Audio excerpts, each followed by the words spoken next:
ঈদ ঘনিয়ে আসছে, কাপড় জুতার দোকানের ভিড় বাড়ছে। একই সাথে ভিড় বাড়ছে প্রসাধনী সামগ্রীর দোকানগুলোতে। পাইকারি থেকে শুরু করে খুচরা সব দোকানেই ক্রেতা সমাগম বাড়ছে।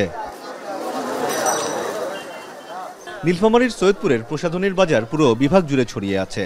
এখান থেকে রংপুর বিভাগের বিভিন্ন জেলায় সরবরাহ করা হয় ক্রিম, ফেস ওয়াশ, শ্যাম্পু সহ সব ধরনের প্রসাধনী পণ্য। পাশাপাশি আশেপাশের অন্তত ৮টি উপজেলা থেকে আসেন খুচরা ক্রেতা ও ব্যবসায়ীরা। প্রসাধনীতে বিদেশি পণ্যের পাশাপাশি কয়েক বছর ধরেই দেশীয় পণ্য সমানতালে প্রতিযোগিতা করে যাচ্ছে। তবে অনেকে বিদেশিও পছন্দ করে, আমরা বরাবরই দেশিটা। দেশীয় যে আপনার কাশ্মীরি, কাবেরি, মমতাজ, এগুলো অনেক ভালো ভালো। মমতাজ তো অনেক পুরাতন। পাইকারি এবং খুচরা বিক্রেতাদের দাবি, আগের বছরের তুলনায় এবছর এখনো ততটা জমে ওঠেনি প্রসাধনীর বাজার। তবে রমজানের শেষ দিকে বেচাকেনা বাড়ার আশা ব্যবসায়ীদের।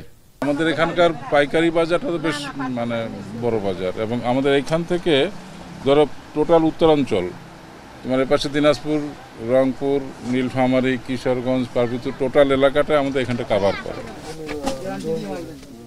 এখানকার ব্যবসায়ীদের দাবি, পাইকারি ও খুচরা মিলিয়ে প্রতিদিন অন্তত ২ কোটি টাকার প্রসাধনী সামগ্রী বিক্রি হয় সৈয়দপুরে।